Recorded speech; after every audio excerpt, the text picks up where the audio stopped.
poche, puis elle est venue, elle a tout pris et puis s'est barré. Maintenant il a les poches et le cœur qui s'effiloche.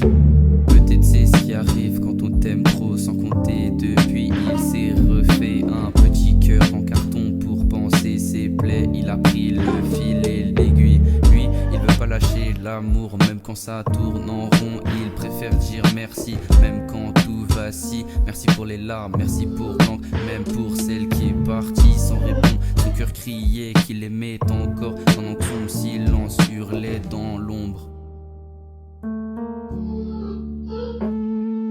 Sous la pluie de novembre, le ciel se noie, il fume sa clope, le regard froid et dans le silence il répond pas. Mais c'est peut-être la vérité, celle qu'on ne voit pas. Il vivait entouré de choses moches, plus rien de beau dans ses yeux. Peut-être que le gris du ciel lui collait à la peau sous un parapluie trou et il protégeait ses adieux. Sa dernière clope noyée dans les gouttes et les sanglots.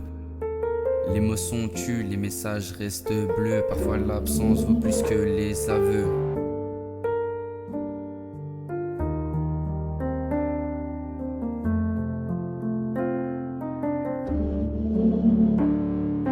Il aimait croire que c'était vrai, mais la vérité finit toujours par revenir. Et dans ce musée de souvenirs, ces mots sonnaient trop beaux pour tenir.